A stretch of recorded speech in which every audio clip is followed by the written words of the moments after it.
Hello, everyone, and welcome to the 2026 Annual Conference and Book Fair of AWP in Baltimore, Maryland. I'm Chris Biak, a member of the AWP Board of Directors. I've been on the Board of Directors since 2017, and I'm a Vice President of the board. I've been coming to AWP since the early 2000s, and I think I see a few faces of people who've been doing the same, so thank you for coming as well. The Association of Writers and Writing Programs is a small but mighty nonprofit organization that amplifies the voices of writers and the academic programs and organizations that serve them, all while championing diversity and excellence in creative writing. I'm a member of AWP's Board of Directors, but first and foremost, I'm a member of AWP because I think it makes a real difference in the lives of students and writers and just generally in the lives of everyone who reads books across this country. We invite you to become a member today. We are delighted to bring you this event today. I'd like to acknowledge and thank Blue Flower Arts for today's event and their support of the conference. Our literary partners and sponsors allow AWP to present these extraordinary literary events and help us to keep our conference affordable and accessible. I have just a few reminders before the event. Respect seats marked as reserved for attendees with accessibility needs. Please give the authors about 10 minutes after the presentation to get to the book signing table before approaching them to have your book signed. Thank you. And now it's my great pleasure and honor to welcome Miyako Hanan, who will introduce this fantastic event. Thank you.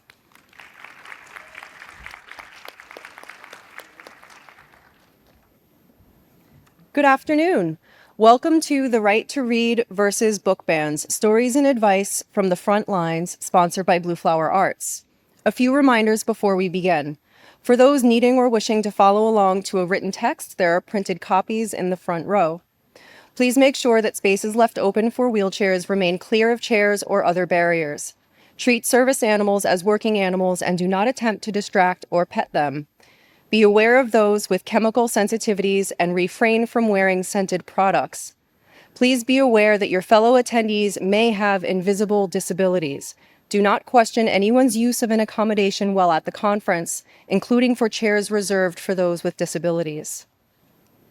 My name is Miyako Hanan, and I am a senior speakers representative at Blue Flower Arts. On behalf of Blue Flower Arts President Anya Backlund, my colleagues, and our incredible presenters, Mahogany Browne, Malinda Lowe, and Zoboi, thank you for being here. In addition to the great honor of representing our renowned and diverse roster of authors and poets for speaking engagements all over the globe, I am also a parent of young children. When I consider the wave of book bans affecting literature for young readers, what concerns me isn't just that books are being challenged, it's how they are represented in the process. Again and again, I see complex, thoughtful stories reduced to a single passage or described in ways that strip them of context. Books that explore identity, history, mental health, or the complexities of growing up are labeled with sweeping claims that don't reflect what they actually are. My children are still young, but they're growing into a world that is increasingly complicated and diverse. Already they are encountering difficult questions and ideas. I want them, need them, to have access to stories that help them think critically, build empathy, tap deeply into and see beyond their own experience. And so, I leave this conversation in the very capable hands of Andrew Karre, Senior Executive Editor at Dutton Books, an imprint of Penguin Young Readers Group. In over 2 decades of editing young adult fiction, Andrew has worked alongside many award-winning and best-selling authors and is an outspoken critic of book bans and censorship in young adult literature. Thank you, Andrew, for being here today.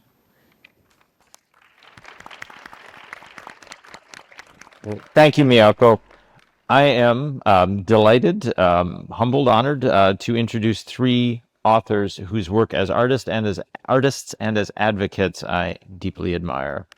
First, all the way to my left, Mahogany Browne is a writer, playwright, organizer, and educator. She has earned nominations from New York Emmy and the NAACP and the Audie Awards. She's a 2022 Kennedy Center Next 50 Fellow, McDowell Arts Advocacy Awardee, and the inaugural Poet in Residence at Lincoln Center. Her collection, Chrome Valley, won the 2024 Patterson Poetry Prize and the Holmes National Poetry Prize from Princeton University. She's a Carolyn Moore, Cave Canem, Hawthornden, Rauschenberg, Baldwin for the Arts, Arts for Justice, and UCross Fellow. Her books include Woke, Chlorine Sky, and the National Book Award long listed A Bird in the Air Means We Can Still Breathe. She holds an honorary doctorate from Marymount Manhattan College. Mahogany Browne. Thank you. Next, to my immediate left, E.B. Zoboi is a New York Times bestselling author and two-time National Book Award finalist. She's the author of books for children and teens, including Skin, American Street, Pride, and the Walter Award and LA Times Book Prize winning Punching the Air, co-written with exonerated five-member Yusef Salaam. E.B. is also a two-time Coretta Scott King Author Award honoree for The People Remember, her debut picture book, and for Star Child, a biographical constellation of Octavia Estelle Butler. She is also the 2024 Coretta Scott King Author Award winner for Nigeria Jones. She is the editor of the anthology Black Enough, Stories of Being Young and Black in America, and of the New York Times bestselling middle grade novel My Life as an Ice Cream Sandwich. Born in Haiti and raised in New York City, E.B. lives in New Jersey. And finally, Malinda Lo is the New York Times bestselling author of 7 novels, including Last Night at the Telegraph Club, winner of the National Book Award, the Stonewall Book Award, the Asia Pacific American Award for Literature, a Michael L. Prince Honor, a Walter Honor, and it was an LA Times Book Prize finalist. She was recently awarded an Eleanor Roosevelt Award for Bravery in Literature for her advocacy against book bans. Born in Guangzhou, China, Malinda immigrated to the United States as a child with her family and grew up near Boulder, Colorado. She now lives in Massachusetts with her wife and their dog. Yeah. I've been lucky enough to edit books by Malinda and E.B., and I have long admired Mahogany's work, so it is a real honor and a pleasure to share the stage with such talents.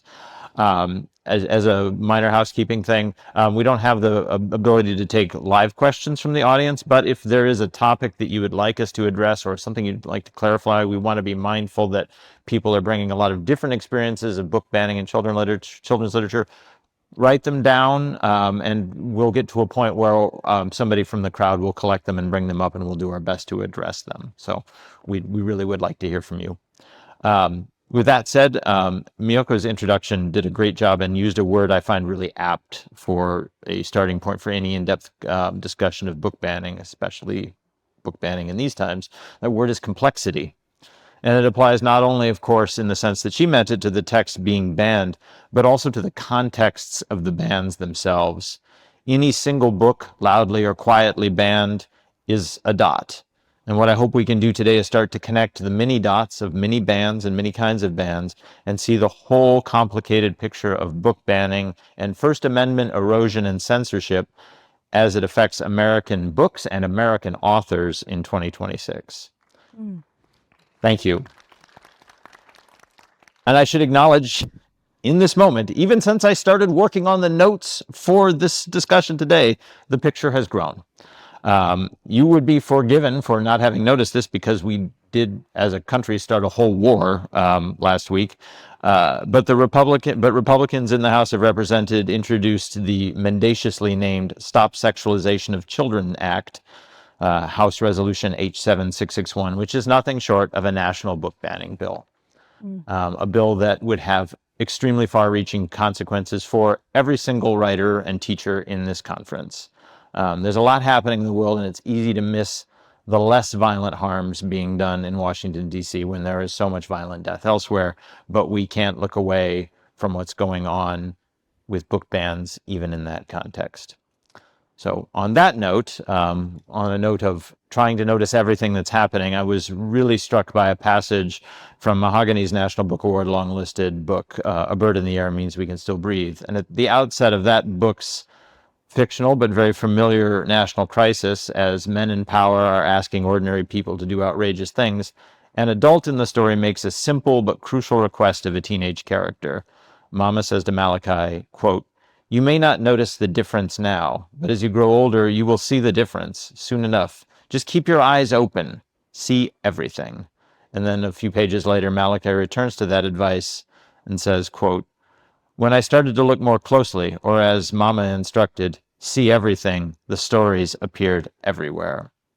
Mahogany, could you talk a little bit about what young readers see with their eyes open, particularly as book banning grows in intensity and pervasiveness amidst all the other assaults on their civil liberties and human rights? Thank you for having me. Thank you for that beautiful intro. And because I'm a nervous public speaker as of late, courtesy of the pandemic, I wrote down my notes to the question. When I think about young readers watching book bans spread across schools and libraries, I think about how awake they already are. You cannot be afraid of wokeness when you are a witness. And our young people are not passive witnesses. They see when stories that look like them, sound like them, or question power suddenly disappears from shelves. They see when voices are further silenced, marginalized, and erased. They understand the patterns. And when certain books are removed, it's not just about the book. It's about who is allowed to exist fully in the public imagination. And that erasure, that who's allowed to exist, not just in the stories, but as the creator of the story.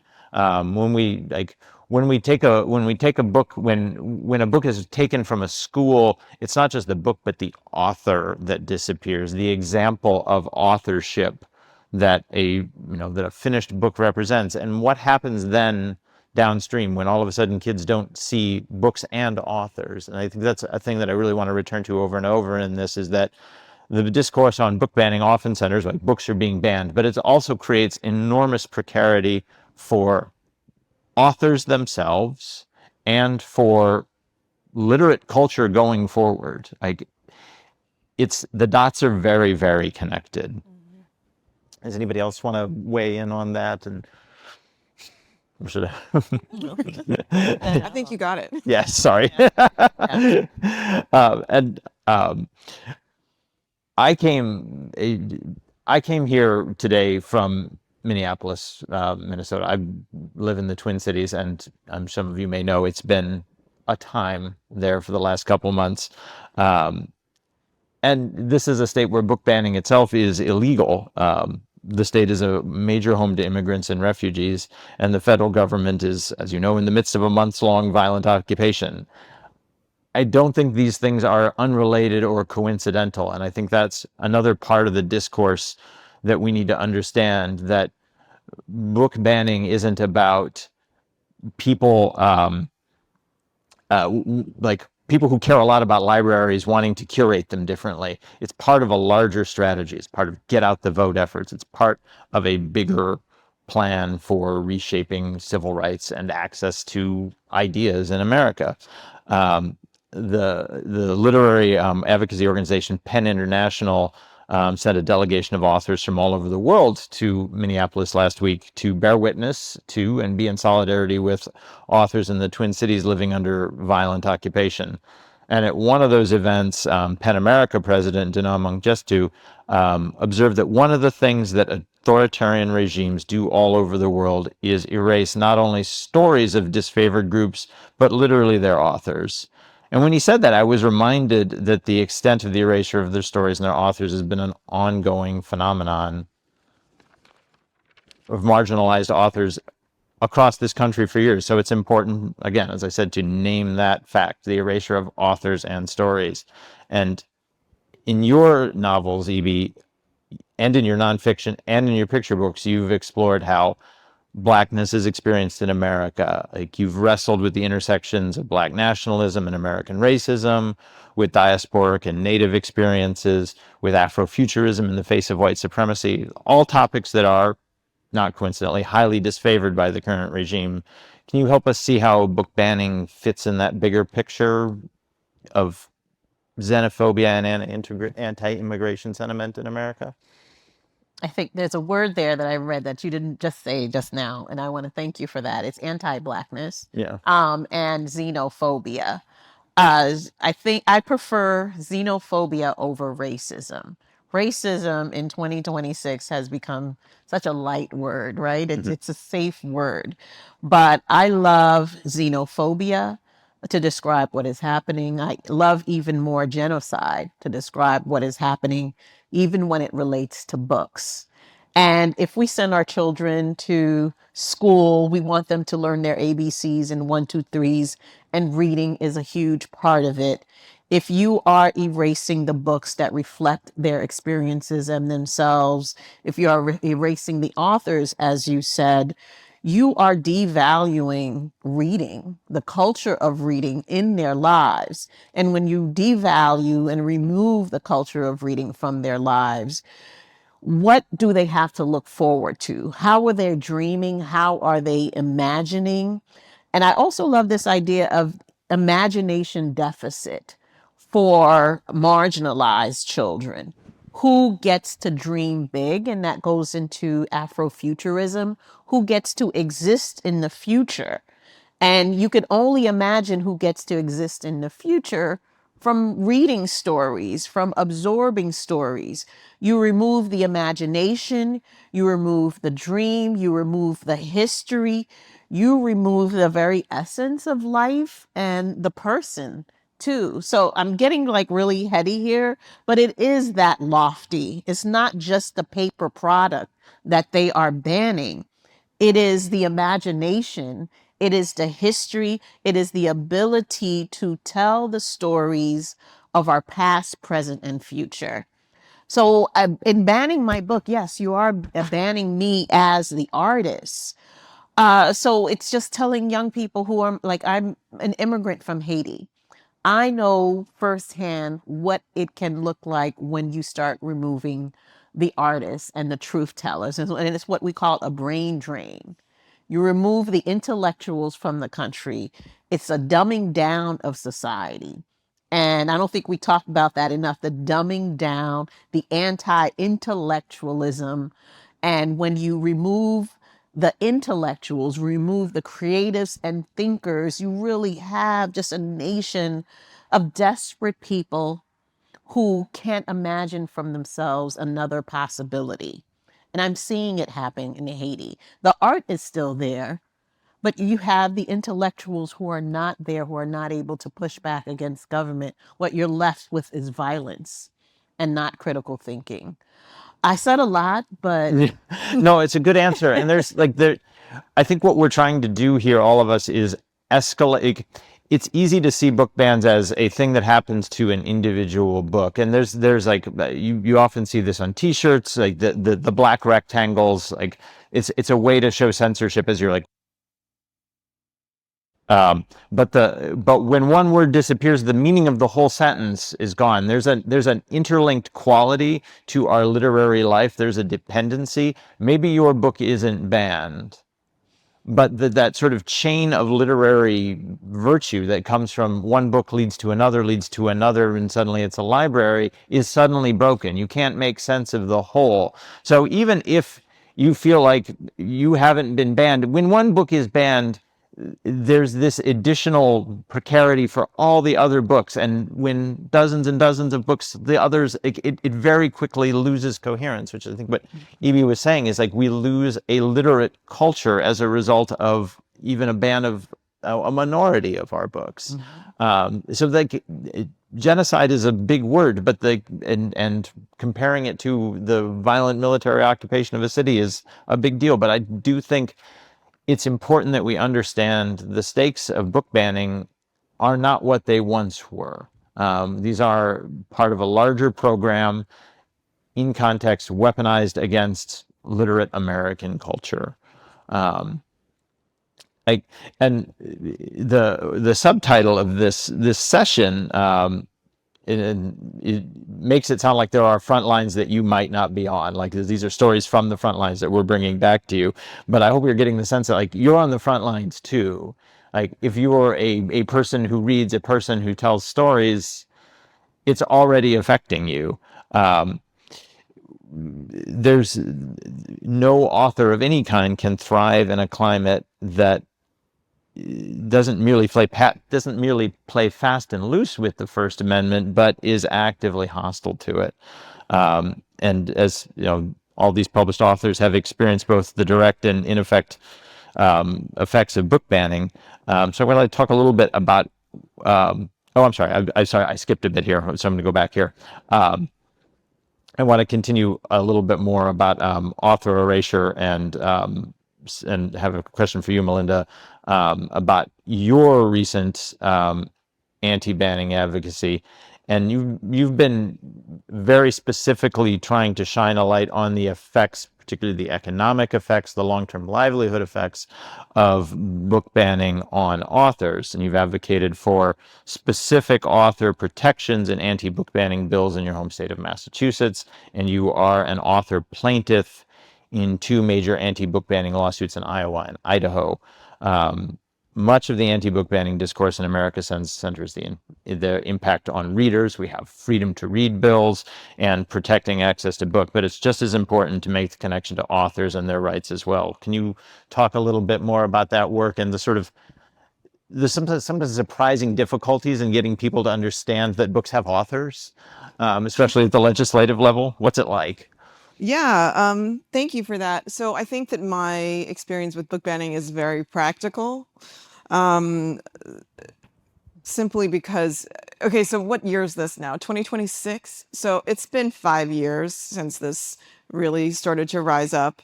And I remember when it was first happening in 2021. I'm just going to go back a little. I don't know how much you guys have all been following this over the last 5 years. My first concern was for trans authors and authors of trans books because they were my friends and their books were getting banned right away. Like that's how it started. And so when I won the National Book Award in 2021, I said, don't let them erase us because that's what they were already starting to do. So since then, their tactics have kind of changed. And initially, my concern for trans authors, I'm still concerned for trans authors. They continue to ban them. And the recent bill that was introduced in the House focuses specifically on gender expression and trans folks. So that concern remains. But over the years, I think that I became more and more angry because I am an immigrant. I came to this country from China when I was a child. I know that we came to this country to escape communist China, where they do not have freedom of expression. So when this book banning began, I immediately thought, oh my God, they are becoming like China. Like this is, it may seem like a leap, but it is not a leap. This book bans are a First Amendment issue. A lot of the activism around it frames it as the freedom to read, but there is no freedom to read without the freedom to write. Like there are no books to read unless we write them.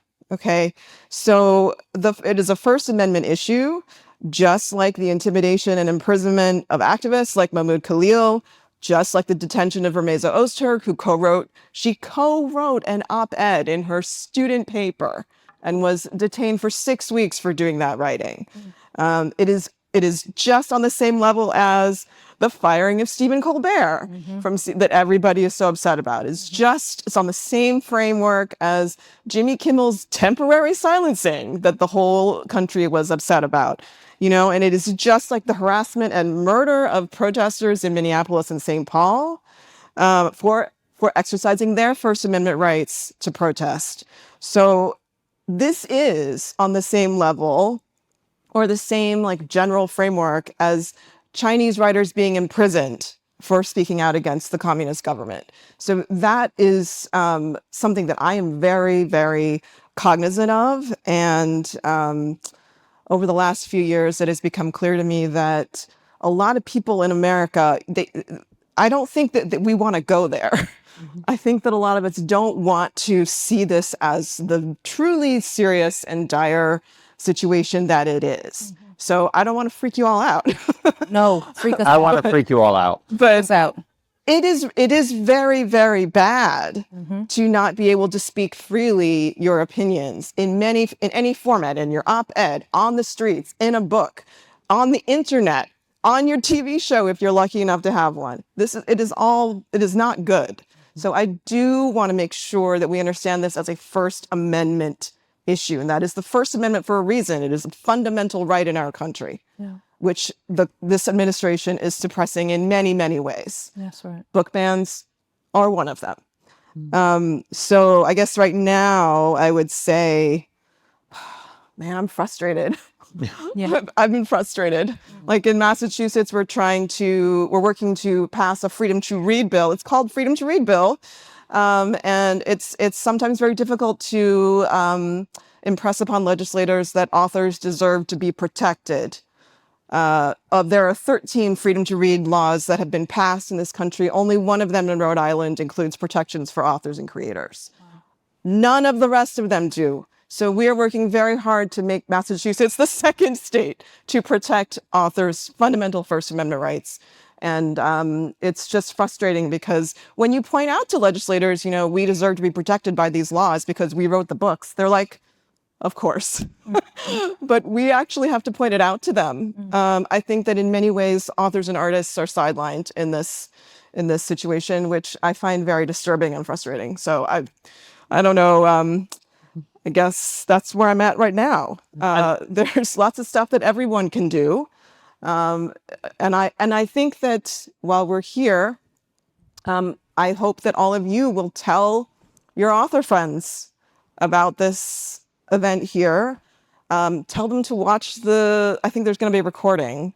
I want them to know that your rights as a writer are being impinged upon and curtailed in this country right now.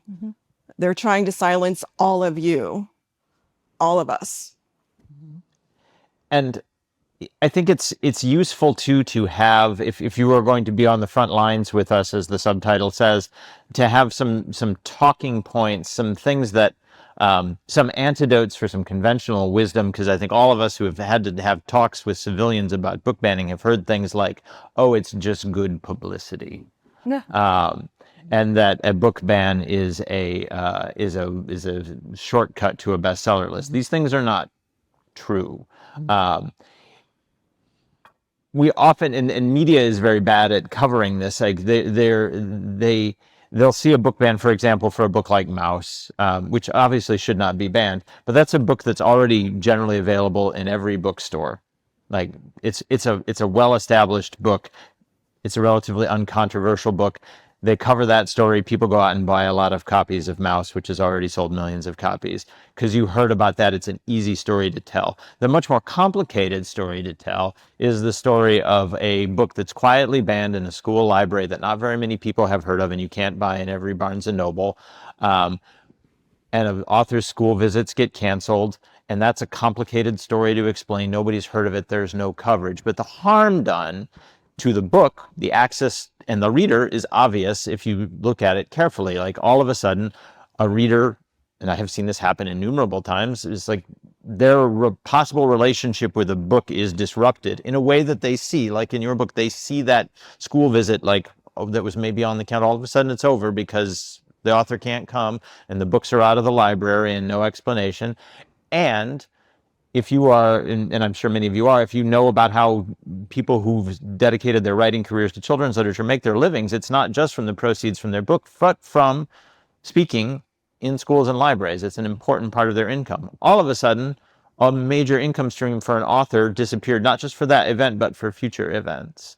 So now the author is harmed. The reader, the book, the author, and you don't see nearly as many stories of these, partially because sometimes these books aren't even banned. It's just quiet. And in the children's literature industry, we have a term for this, shadow banning. It was never challenged. It was just the overall climate of fear around books about race, about books about and by queer creators and characters. All of a sudden, a school visit gets canceled. It disappears from the library. There was no challenge. Nobody followed any rules or any procedures for that. The book is just gone.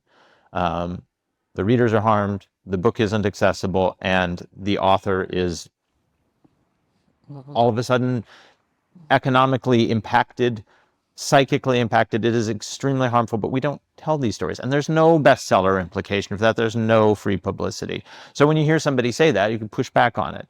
Another thing we tend to hear is, and I'm sure you've all heard this too, like that, well, kids can get books anywhere. They can get them on the internet. Everything's on the internet. So if it's not in the school library, like, for one, they're encouraged, like, okay, so are you encouraging theft of like pirated books? But like, you've all seen this in person. Like, there's something about that connection of putting a book, a real physical book with a kid in, like, that's irreplaceable. Right. And we lose that. Like, you've done the school visits, like the actual physical book. Yeah.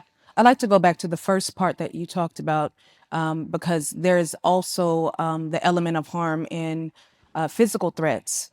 They put woke and woke baby on Fox News, and that just was it was like a speed train through white supremacy bill. I just received all kind of death threats, how they're going to kill me and my child, how they're going to use my head wrap as a noose, and then they started canceling events. Then there was one library that was like, no, we're going to do it anyway. We just have to do a different date so that we have enough security there, which just changes, on a molecular level. I'm different now, right? Yeah. Now I'm walking through the world always wondering who's going to say what, who wants to do what, because I wrote a children's book called Woke, A Young Poet's Call to Justice. That was it. And I wrote it alongside two other amazing writers. I haven't even been able to check in with them and see how it impacted them in the same way, because I'm the lead writer, but I do recognize that I'm probably getting a brunt of the work, the racism work, or because I'm a dark-skinned Black woman.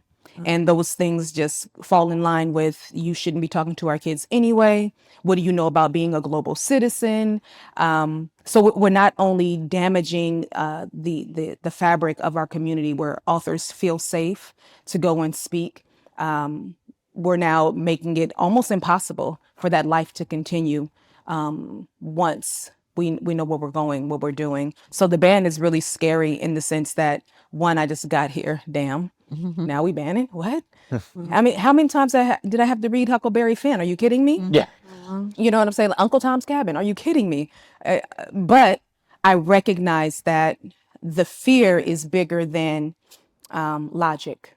The fear of your young children, your young people, recognizing that they should be allies, they should be accomplices, they should be aware of their surroundings, even if they are not impacted by the privileges that they benefit from.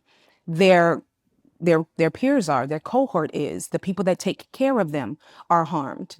So they do have skin in the game if they just open their eyes. And I want to, continuing on that, like talk about too what the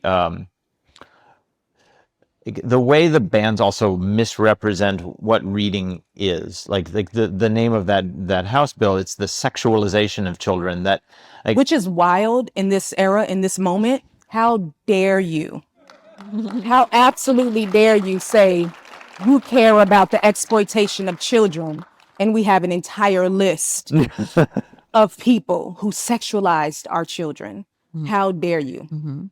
Yeah. Sorry, I only had expletives left. No, well, it's true, and it fits in. There's a kind of like aggressive anti-intellectualism to it, and you talked about that a little too. But like, and that's where, like, if you're happen to be an adult author, if you're writing books that are like not yet accessible to young readers, that's where you should be concerned too. That's where your skin in the game comes. Like, to have people who can read very long, complicated adult text, you must start somewhere. Like, and you must start with critical, authentic reader type engagement, which isn't sexualization or anything of the sort. It's not like this sort of weird magic that they think happens to kids when they read books. Like, a really cool magic happens, but it's not what they're thinking of. Like, you have to proceed through all those steps. And if we have an entire generation of American readers who are denied that opportunity, what does our literate culture look like in 20 years? I'm kind of terrified of what it will look like as an adult who reads adult fiction. Like, where will all the future readers of adult memoirs and books about people at midlife having crises. Like, you have to get there somehow. And if we're and again, it's just that black bar in the middle of a sentence. How do we bridge that gulf? They're trying to do, this is like in the weeds legal stuff. They're trying to kind of avoid the Miller test for obscenity, because the First Amendment protects freedom of speech, but obscenity is not protected. So the Miller test is a 3-pronged test for obscenity. And these laws, like many states have passed laws that enable book banning. And they say that, like in South Carolina, it says no descriptions of sexual conduct as determined by criminal code, blah, blah, blah, may be in the book. But the criminal code does include the 3-pronged test, but this specific statute ignores parts 2 and 3, like deliberately, so that enables them to remove books with any words that are related to sex. And it allows them to avoid considering the work as a whole. So I don't know if you're all glazing over with disinterest here, but they don't want people to consider the work as a whole. They only want to be able to present scenes taken out of context that they can point to as quote unquote obscene, even though they are not obscene by the legal definition or by any definition if you're a normal human being that has your eyes open and has had a life. Right.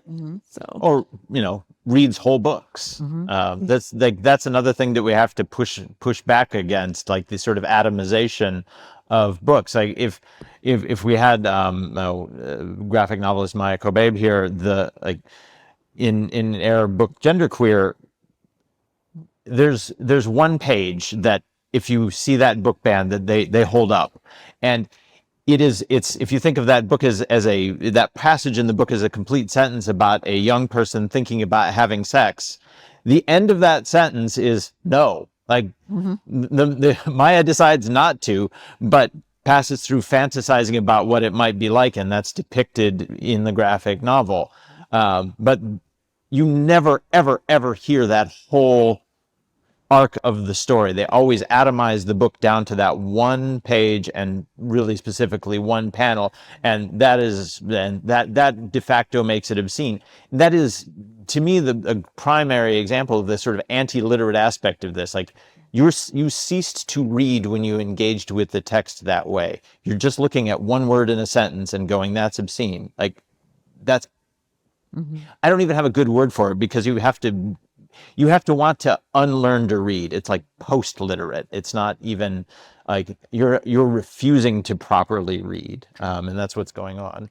I want to speak to the idea of post-literate, and you said, where are we going to be 20 years from now with whatever is happening now? And I think it's so important to listen to marginalized authors and creatives, what I call first world people. I'm from Haiti, Malinda is from China, and you are African American, and we all have the bandwidth, the wherewithal to understand if we don't have access to reading. Here is what has happened to our respective communities. I know for a fact that Haiti was at the epitome of literary culture. The author of Three Musketeers is Haitian.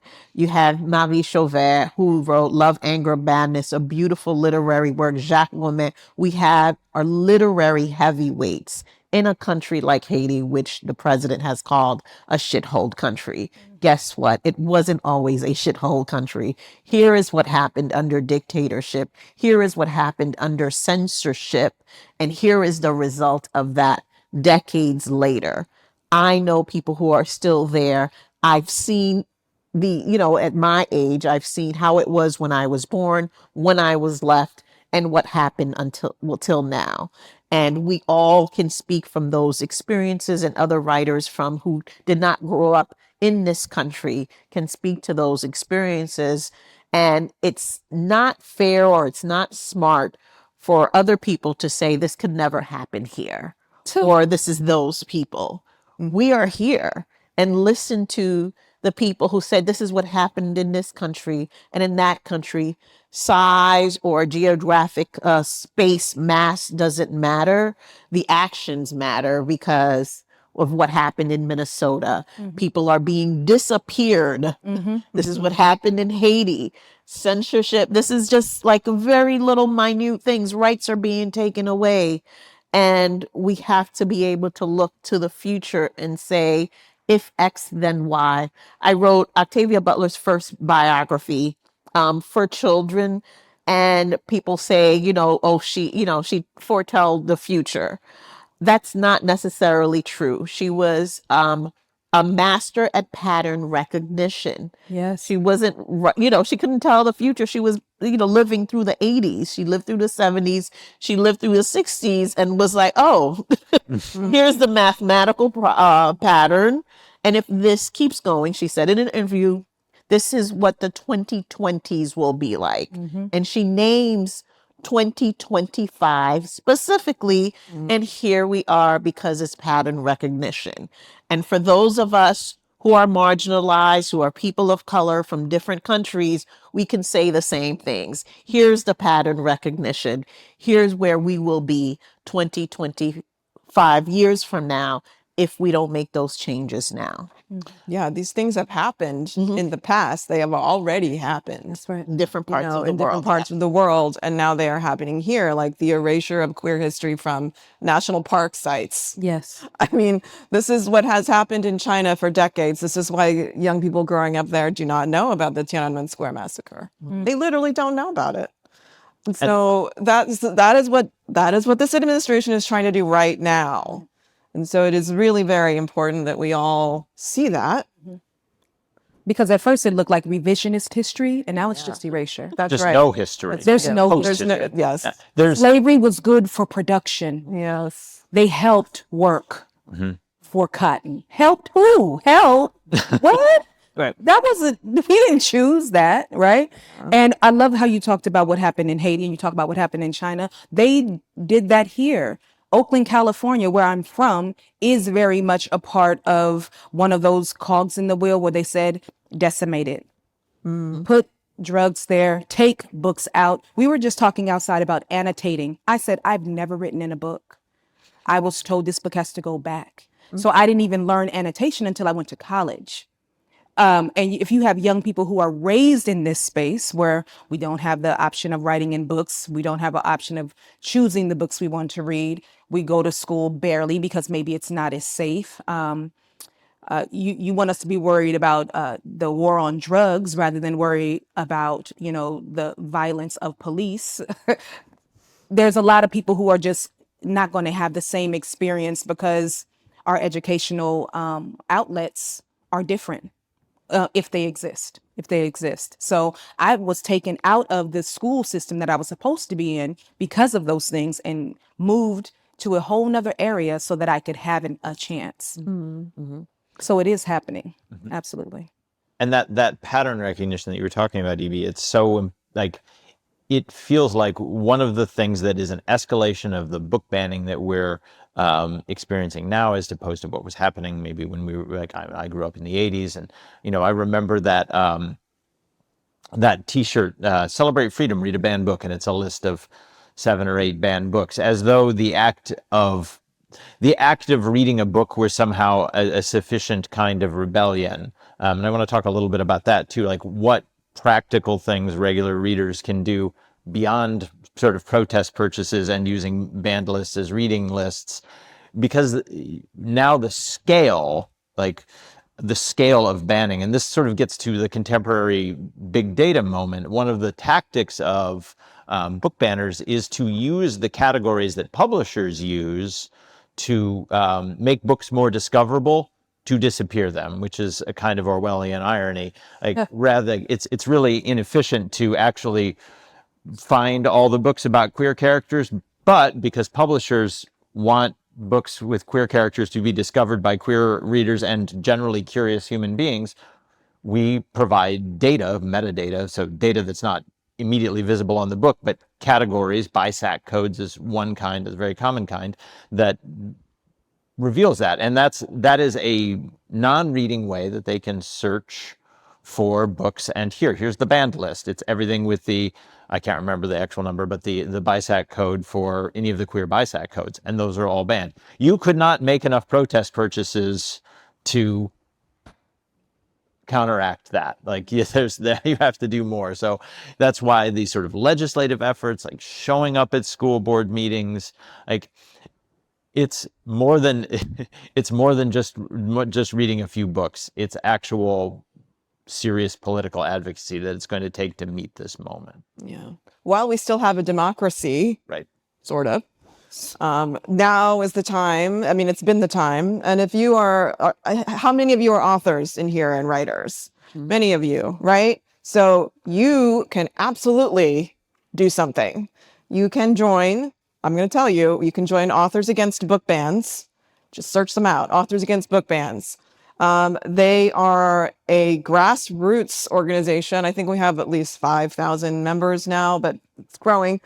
We have operations in every state, but keep in mind, we are writers. So it's a little bit like herding cats, but we can be very, very effective. And look it up, join it. In your state, you can join your local chapter. You can advocate for legislation in your state to protect authors. So we have operations in Arizona that are like active bills that we're working on in Arizona, Michigan, Oregon, Washington State, I think, New York, because Governor Hochul of New York just vetoed her book ban law. So if you're in New York, you can join Authors Against Book Bans in New York and try to get them to pass it next time. Like, you got to go back to the drawing board. We're in Massachusetts, New Hampshire, Maine.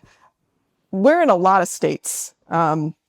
If you're in red states like Florida, Texas, South Carolina, Utah, Virginia, Tennessee, there are chapters there. There are freedom to read groups you can join and volunteer with to go to their meetings, show up at their read-ins, go to their school board meetings, write into your legislators.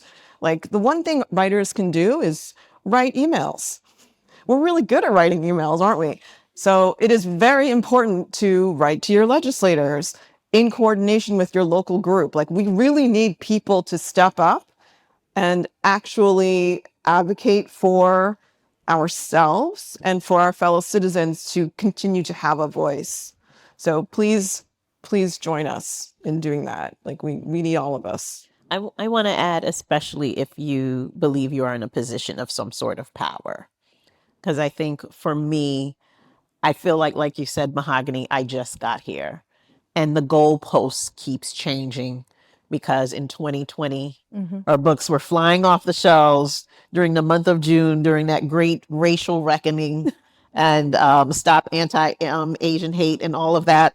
People were buying up their books. 1 year later, they're being banned.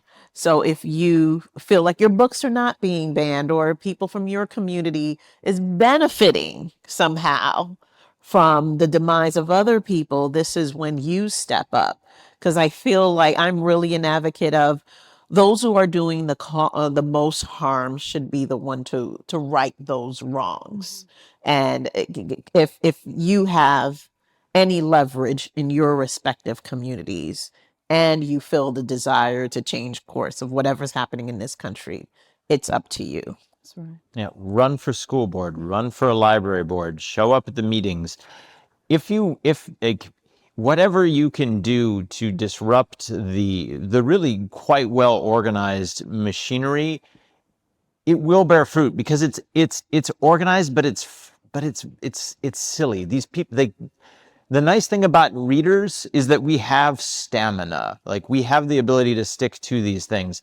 Like, we have seen some progress in school boards where Moms for Liberty, which is a big, yes, Moms for Liberty is a book banning organization. It's not all moms and it's not for liberty. Every word of it is a lie. It's a hot mess express. Yes. It is a Funded by a lot of dark money. racist, transphobic, well-funded by all the people you would guess would fund these sorts of things, but they don't read.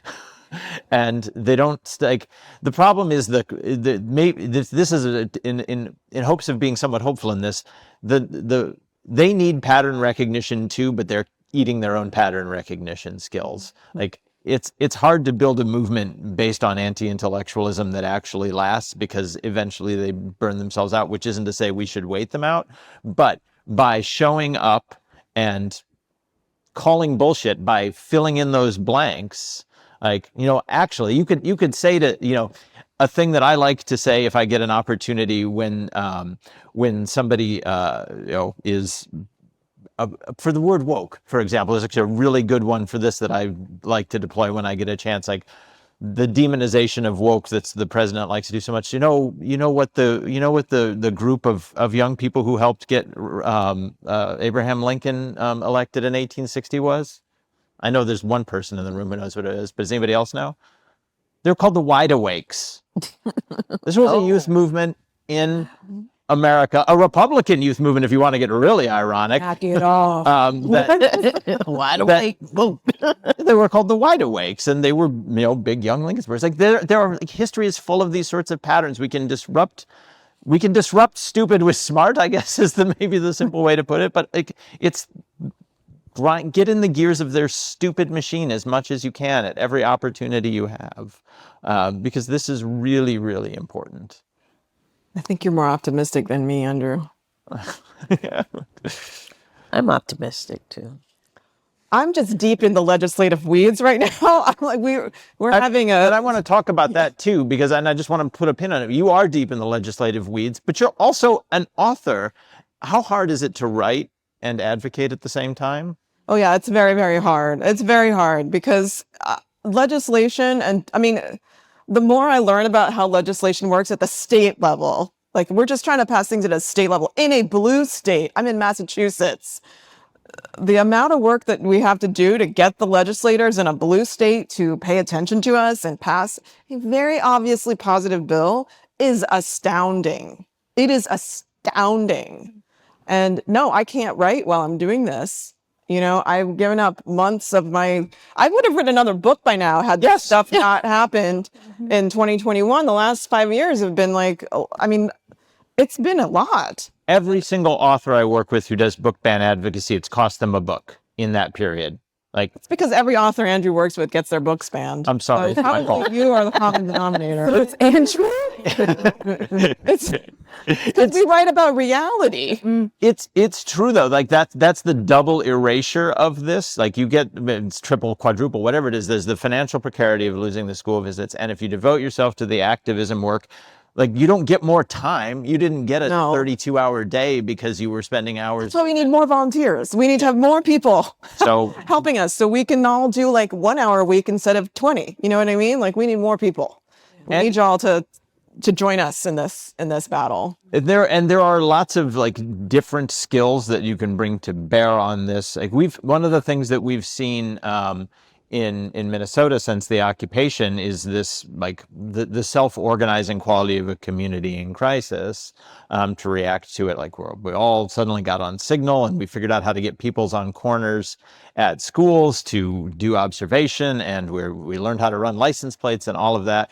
And if we can mobilize that sort of crisis response to book bans, where that we've done a little bit slowly with things, publishers and advocacy organizations have done things called created this book resume website that offers talking points about books that sort of try to de-atomize them and try to counter the lies that book banners tell about them. By, like, as I was saying earlier, it was really important to me that I read your full bios, which are full of praise, because the authors stand at the tip of a chain of professionals in book publishing, and all of the people who vouch for your work with awards and fellowships and citations. Like, it's not just one person, it's the work of lots of us. So if we organize, and whatever skills we can bring to bear, I think I'm hopeful, or at least I'm trying to be hopeful. Maybe I'm just trying to perform hope until I actually feel it, that we can make a difference. I mean, and I don't have other skills. I'm a book editor. I know how to make books. And I would like to continue doing that until I can't do anything anymore. So I do keenly feel this as an existential threat when, an author, Malinda and I have been working together for over a decade, and we've published 3 books together. And to know that in a sane country where basic First Amendment principles were in place, we'd have published 4 by now. Like that's like that can't go on. That can't go So on. frustrating. It's so frustrating. This is a little bit of a pause here. If there anybody who did write down a question wants to bring it up, we don't have a microphone that we can easily share, or we're happy to answer. Maybe we could hear them from here. No? Actually, just come up. There's a microphone. Yeah. Because this question is for you, Anthony. Have you seen, as Melinda pointed out, like you publish people who get banned, so you don't kind of self-censor, but do you think that from the editorial editors and publishers that there is a self-censor? I don't want to sign Andy's next quote because it's going to get banned.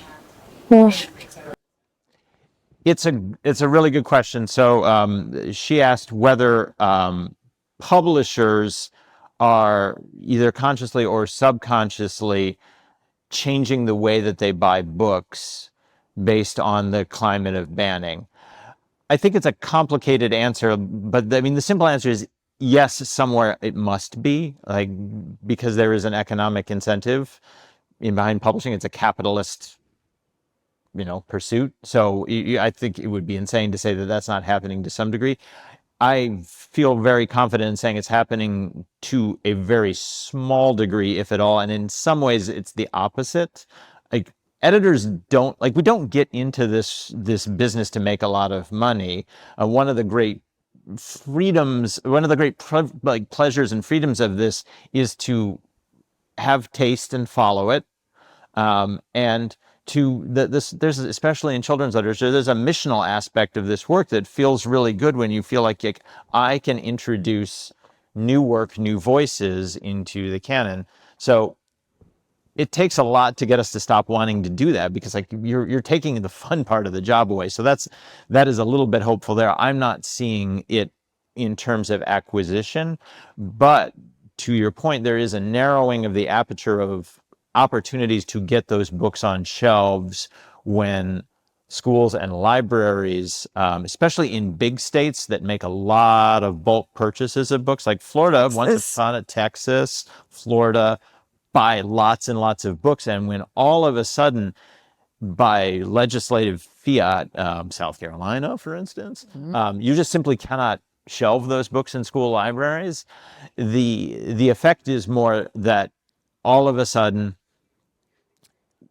that book makes less money. We can't pay as large an advance for the next one, and all of a sudden it becomes less worthwhile for the author to write it, because they can't eat while they're writing the book. So there is a corrosive effect of book bans on the publishing ecosystem, and this is happening in a larger, nobody in this room should be surprised that readership in general is not reading in general is not a growing activity in America.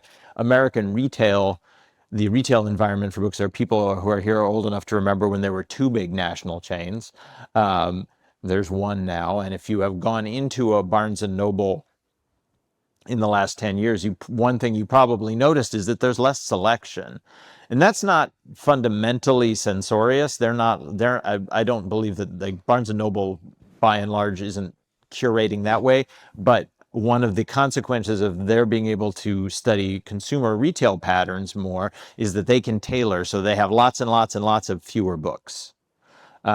So that's a coincidence to book banning, but it serves the interests of the banner, this sort of narrowing of literary culture, less selection.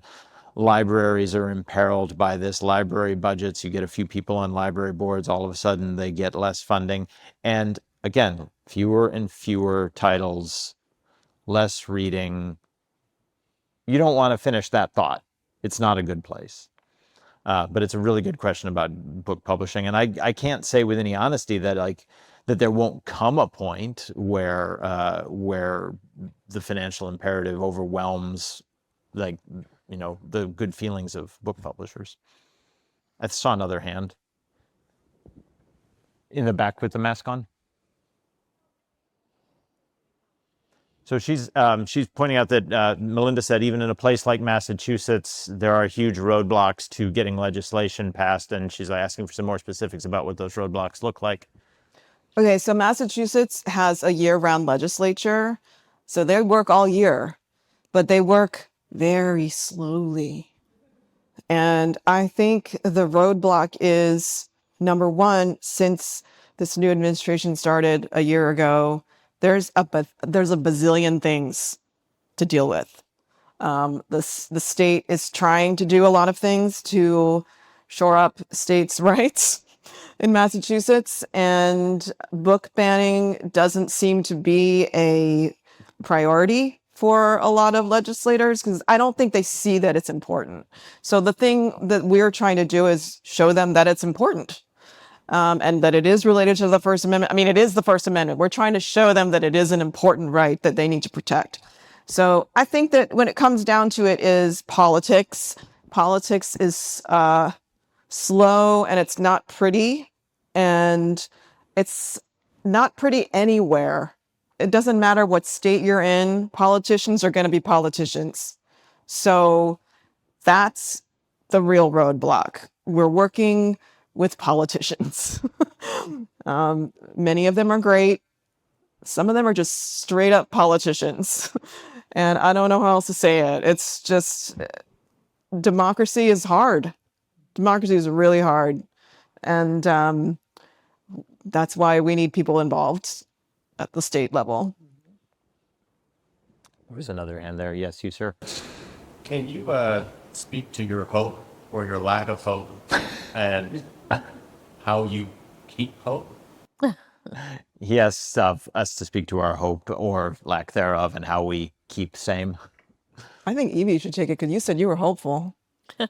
I am hopeful in a lot of respects. I'm hopeful because I have children. I have college age children who are woke and they have friends who are woke and they see what is happening. My 23-year-old started high school in 2016 and Trump was elected first term and she graduated during the pandemic. And in her college graduation in 2024, progressive school in the Northeast, where a lot of students were protesting the war in Gaza. So they had what's the name of the scarves? Kafia. The kafia, her entire almost graduation class. So they will remember this period of their young lives. And I'm hopeful that they will act accordingly in their adult lives. Where I am not hopeful is whenever I see a toddler with an iPad, an angel loses its wings. And I am seeing more and more of it. And it breaks my heart because I am learning more about the impact on the brain, the impact on attention, the impact on self-esteem and critical thinking that digital media has on young people. With book banning and censorship comes bibliophobia. There's going to be this thing about books that young people are going to be afraid of and will lose their curiosity for whatever's in between those pages. But the screen, whatever people are explaining on their little TikToks or whatever, is going to be much more titillating than sitting through 300 pages of whatever it is. Titillating things too. Yeah. But, they'd have to get through 300 pages. Right, to get to exactly. them. Yeah. I'm teaching now digital humanities, which is like that sweet spot where I think you are losing your hope. And the reason that I have hope working with these young people is that I ask them, like, what are you doing every day online? So we're looking at traditional humanities and how it is digitized and available and accessible to everyone. And from that moment that the question is posed in the first 2 weeks of that class, they then begin to unpack the reasons why they can only sit through TikTok 30-second videos, the reason why they are adverse to going to the library. I'm also teaching in a space that no longer has a library on campus. They got rid of their library and said everyone needs to go to the Brooklyn Library or the Queens Library. You need to go to a public library to get books because we no longer have that available on our campus, which is bananas. Yeah, stupid. It's Stupid. dumb. It's ridiculous. It is. But what I'm able to do, how I'm able to challenge them, is that because I'm a book lover, I had them. One of the assignments was you take the book that the biggest book you've ever seen, that you've ever read, and some of them are bringing their Harry Potters and their Susan Collins, and then I asked them to make it into a digital zine so that it can go anywhere, and then I asked them to make it back online onto a paper as if like it's an 8-panel thing that they can only hand to one person. And in that happening with those 20 young people, a new literacy understanding was birthed. So I would say my hope is it's returning, finding folks like Olayemi Olaren, who is she's a defense attorney and an immigrant from, I think, Barbados. You may remember her really taking Mayor Eric Adams to task. He kept trying to run around in circles like, you don't know this, you don't remember that number. And she's like, actually, I do. I studied the papers. So here you go. And he was like, oh. And she's a great speaker on media literacy. And I think just finding her work to understand why the young people are so fixated on the screen, that allowed me to reverse engineer it and use books again as the touchstone before they're gone, before they lose interest, before they forget that that is a part of our history as well. That is a part of our learning. That is a part of our making. So I have hope because I'm finding ways to use the digital without giving up autonomy. I think that's a tremendous hopeful note to end on, such as any hope we can find. I would love if we could take just a few minutes to read a little bit from each of your work, because it's part of what book banning does is it erases authors' actual words from stages like these, because we spend an hour talking about this. So if you wouldn't mind, just a short reading from a work of your choice, not of somebody else's choice, what you would read if you were in front of a school board or anybody else. You want to go first? Okay. So I'm going to read from the new book, which I was so happy about. And then I thought, oh, they're really going to ban this thing. And they didn't. So y'all can get it. And you'll see why I thought they was going to ban it. This is coming from the last section, Maceo Craig Sr., and this is a activist. He was a part of Occupy Wall Street. He had children.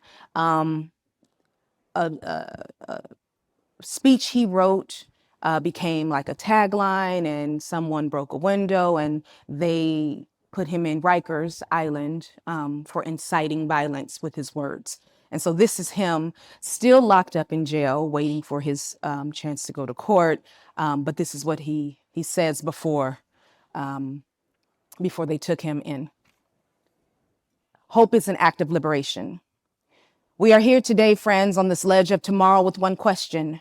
How do we assure there is no one left behind? When I say no one, I am speaking about the city workers. When I say no one, I am speaking about healthcare workers. When I say no one, I am speaking about the underpaid and overworked. Your nannies who work for less than they deserve. Your office delivery people who work for unlivable minimum wages. We are here today because we are not interested in being rich. We are here today because we are interested in justice. Justice for all creates safe housing. Justice provides equal education for all. But when we work as a cog in the wheel of capitalism, we are laughing in the face of justice. We are looking at justice's imbalanced scale and shrugging. Because solidarity isn't solidarity when one of us is without. Affordable and clean housing should be our right as citizens. Free and low-cost health care should be our right. Safety in all our communities should be our right. We should be creating generational wealth among our communities, not just those born into money. We should be curing systemic oppressions and watch all waters rise. When you win, I win. When you eat, I eat. When you dream, we all find a way for rich colors and sounds to exist. When you dream, we all have a blueprint for flying. Police brutality and mass incarceration should be a mirage, a long ago nightmare, not a means to make money off the pain, addiction, and impoverishment of a people. I know. You believe this is a tall order. Sounds more like too many politics and not enough people. I agree. Now listen here. I'm not in the business of politics, but I am in the business of helping people. I am in the business of watching all of our children prosper and grow. All of our children, Black, Hispanic, and Latin Americans, Alaska Natives, Chinese, Arab, Asian Americans, Indians, and Native Americans, Africans, Pakistanis, Vietnamese, Filipinos, Cubans, Haitians, and whites. All of our children deserve a brighter horizon than the one we promised at the end of some mythical golden road. This country can hold all of us firmly. This country can hold us all.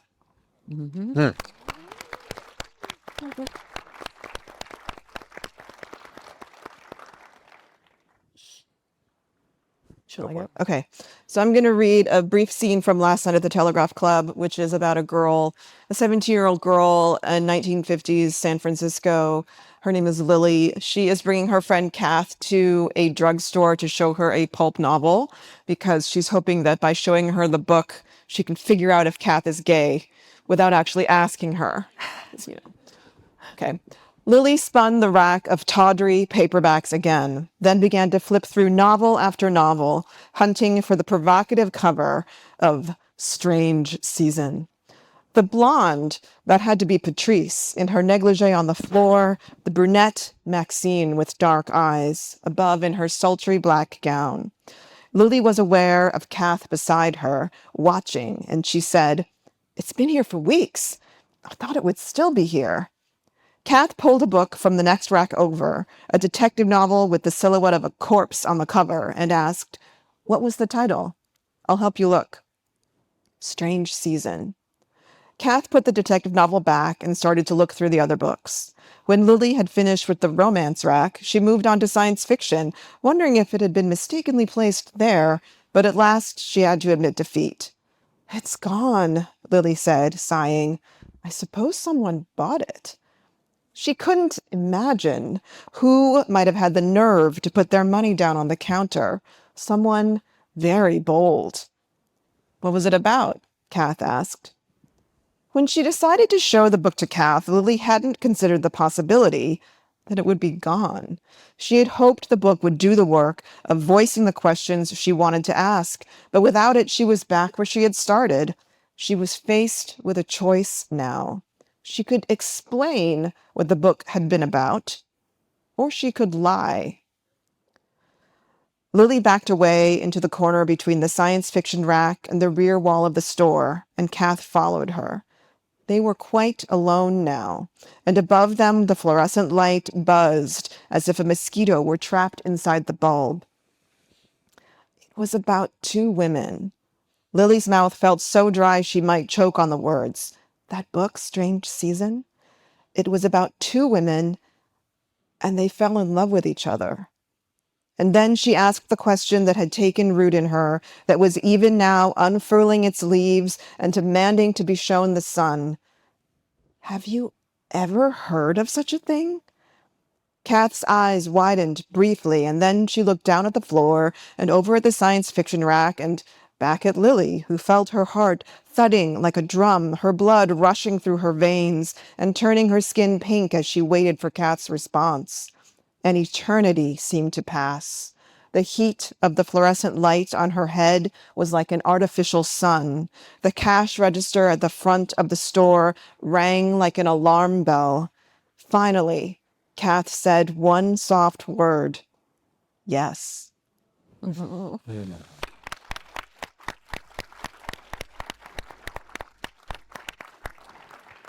Last but not least, I'll read one page. American Street was banned. It's banned in some districts in Florida and was challenged and banned in a school district in Illinois.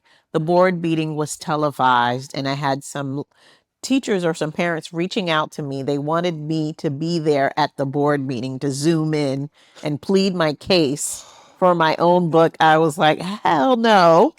But they said it's going to be televised. Here's the link. I was not going to be part of it, but I did see a father stand up and read a very salacious part of American Street in a black scent. He was, Oh, I don't know, he was white passing. He may have been Latino, but he did all the gestures and everything, and it was so wrong and so off. But he could have read this passage to tell the story of how violence begets violence. American Street is set in Detroit. It's some kids in the hood. It's basically kids in the hood. Drugs, violence, shoot 'em up, bang, bang. But that sort of violence did not start with the black people in that neighborhood. So I take it back. The story of 8800 American Street. There was work in Detroit. Cars, houses, factories, highways. Here was the American dream, built brick by brick, screw by screw, concrete over dirt. So Adrian Weiss and his wife Ruth moved to 8800 American Street in July 1924 after that long journey from Poland and Ellis Island and the tenements of New York City. He'd been working on the Ford River Rouge complex for the last 5 years when Ruth gave birth to their first child in the middle of a snowstorm. Adrian came home 2 days later, drunk, smelly, bruised, and without a job because Henry Ford had zero tolerance for drunkards and their bathtub gin.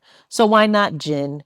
Adrian loved it just as much as he loved the Model T, and there was more money with the Purple Gang and its bootlegging.